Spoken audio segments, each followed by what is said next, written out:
Bonjour à tous.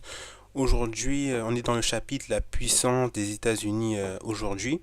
Alors, on va commencer par l'introduction. Les États-Unis, ils ont toujours eu un rôle particulier avec la puissance. Depuis les années 45, les États-Unis, ça va être une puissance sans égale. D'ailleurs, en 1944, il y avait déjà William Fox qui avait parlé de superpuissance américaine. Puis en 1998, il va voir Védrine qui va parler d'hyperpuissance américaine. Comme je dis, les États-Unis, ils vont avoir une conception très originale de la puissance qui va être d'abord basée sur une vision donc libérale, donc va promouvoir des organisations internationales, la démocratie, le libre-échange, d'où la fondation des structures comme la SDN ou l'ONU par les États-Unis. Les États-Unis vont également se définir comme une puissance bienveillante. En fait, les États-Unis seraient un État dominant capable d'imposer un véritable ordre mondial. On peut remarquer que la puissance des États-Unis, elle va prendre divers aspects. D'abord, un aspect économique avec le fait que les États-Unis vont essayer de gérer l'ordre mondial avec leur système de Bretton Woods. Il va avoir également l'aspect qui vont avoir une puissance parce qu'ils détiennent d'énormes ressources. On sait que les États-Unis, c'est la première production mondiale en termes de gaz ou encore de pétrole. Les États-Unis, c'est également la deuxième production mondiale dans l'agriculture.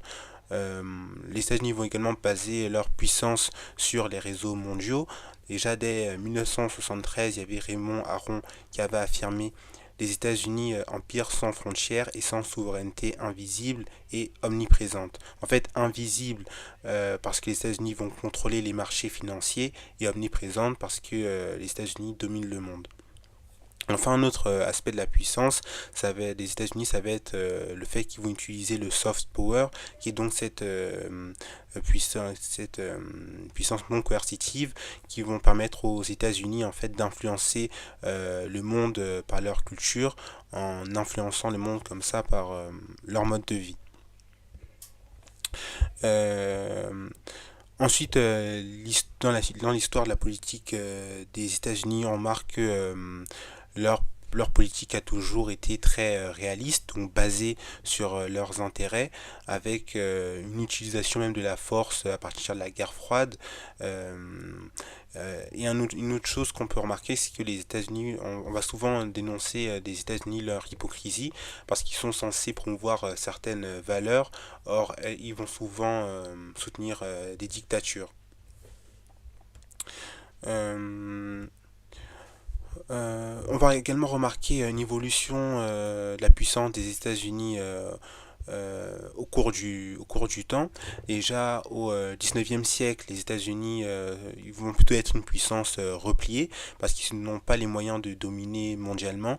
Puis dès le 20e siècle, ils vont enfin réaliser leur volonté de puissance. Ils vont devenir une puissance hégémonique.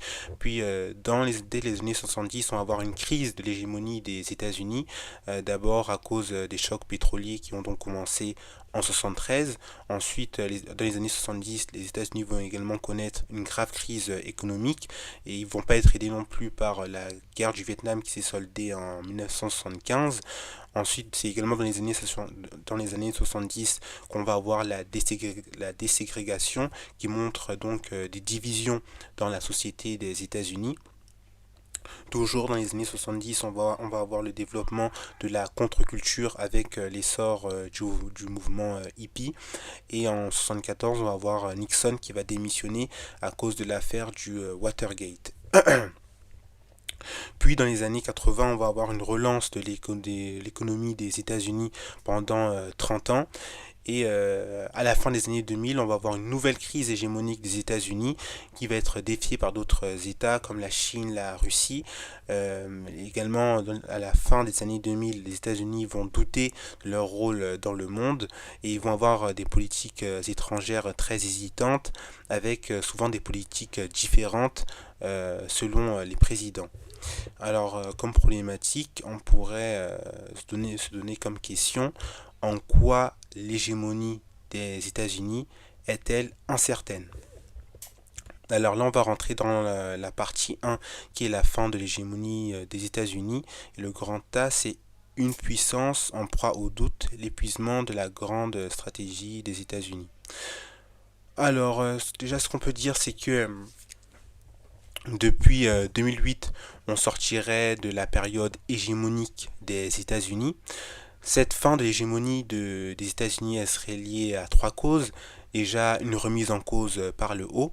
En fait, on va remarquer une montée de puissances rivales comme la Chine, l'Union européenne ou encore la Russie, qui vont remettre en cause la domination économique, militaire et technologique américaine. La deuxième cause, la fin de l'hégémonie des États-Unis, ça va être une remise en cause par le bas, comme par des acteurs non étatiques, des terroristes, des acteurs multinationaux, etc., qui vont défier les États-Unis. Et enfin, la troisième cause, ça va être une remise en cause par l'intérieur, avec une partie des élites des États-Unis qui vont renoncer finalement à assurer une hégémonie mondiale. Ça va être le cas de Trump qui va entrer au pouvoir dès 2016. Donc là on est donc dans le grand A, une puissance en proie au doute, l'épuisement de la grande stratégie des États-Unis. Alors la stratégie d'abord des États-Unis après la Seconde Guerre mondiale, ça va être donc de défendre l'ordre libéral, on va défendre les organisations internationales, le libre-échange, on va mettre en place des stratégies d'endiguement contre l'URSS. Euh, et même cet endiguement il va devenir militarisé à partir des années 50 et la guerre de Corée. Puis à partir des années 90, on va avoir un renouvellement de la stratégie des États-Unis et c'est pourquoi Andrew Bacevich va parler de globalisme militarisé.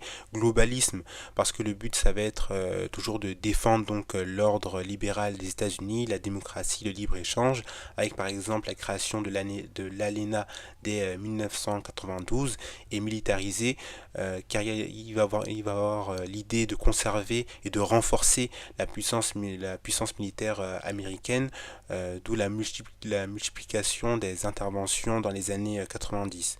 Donc que ce soit lors de la guerre du Golfe en 1990, en 92 une intervention également américaine en Somalie, en 94 une autre intervention américaine en Haïti, on peut citer en dernier une intervention américaine au Kosovo en 1999.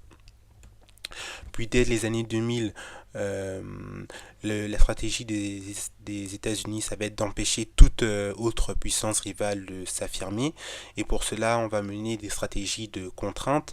Par exemple, à la fin des années 2000, les États-Unis, ils ont imposé des restrictions croissantes sur Huawei, qui va être accusé d'espionnage potentiel par le gouvernement chinois. Et en 2009, il va y avoir Washington qui va interdire l'utilisation des équipements Huawei dans les infrastructures sensibles de télécommunications. Les États-Unis ont à ce moment-là exacerbé des pressions diplomatiques sur ses alliés comme l'Australie, le Royaume-Uni, pour qu'ils excluent Huawei de leur réseau 5G. Une autre stratégie des États-Unis, dès les années 2000, ça va être d'engager les rivaux avec l'idée de les transformer en partenaires. C'est pourquoi dès 2001, on va avoir l'intégration de la Chine à l'OMC.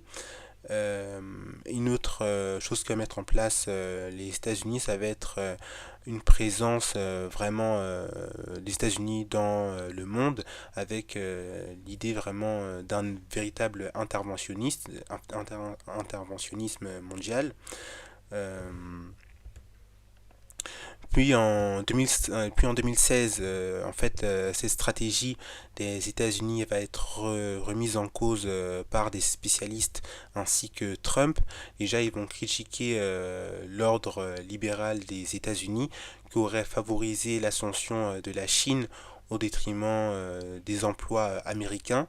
Également, cet ordre libéral, il aurait favorisé les alliés des États-Unis qui ont profité du système pour concurrencer donc les États-Unis avec, par exemple, dans l'OTAN, les alliés qui ne vont pas payer assez pour leur propre défense et qui vont compter seulement sur les États-Unis.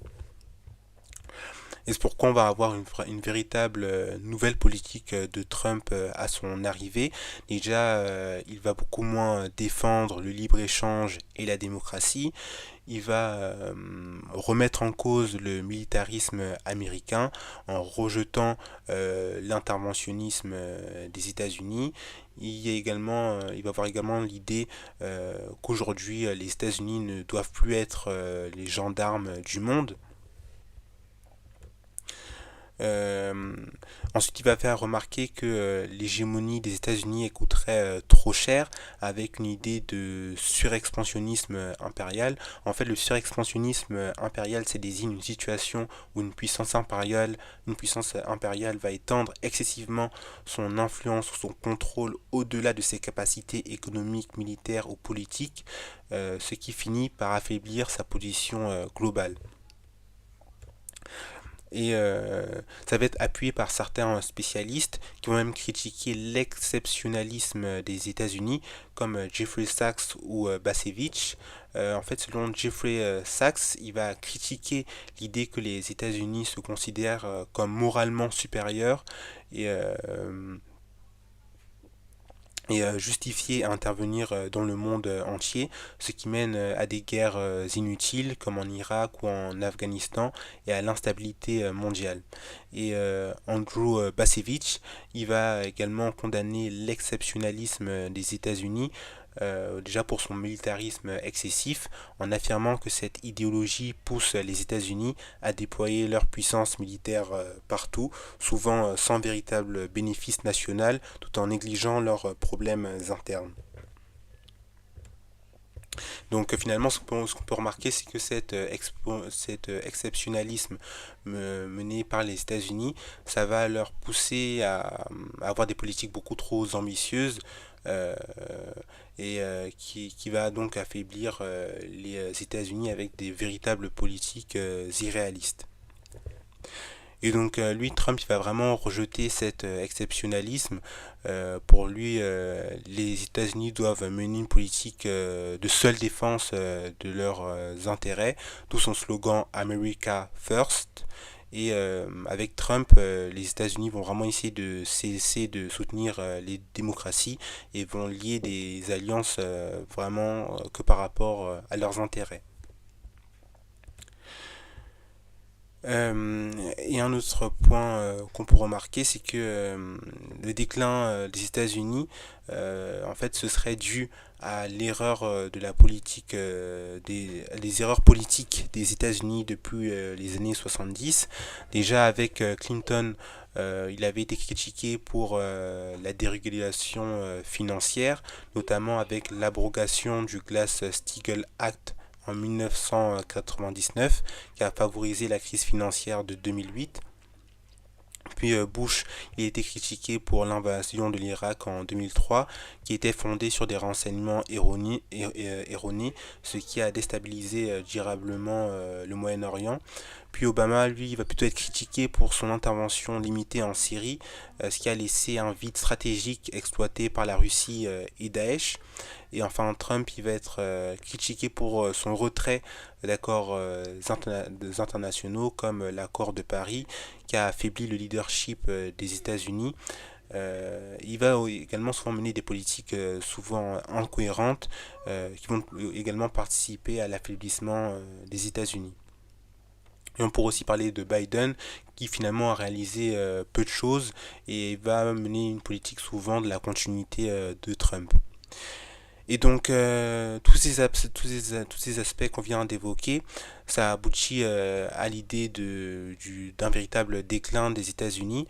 Et d'ailleurs, en 2019, il y aurait 60% des Américains qui pensaient que l'influence des États-Unis allait véritablement décliner.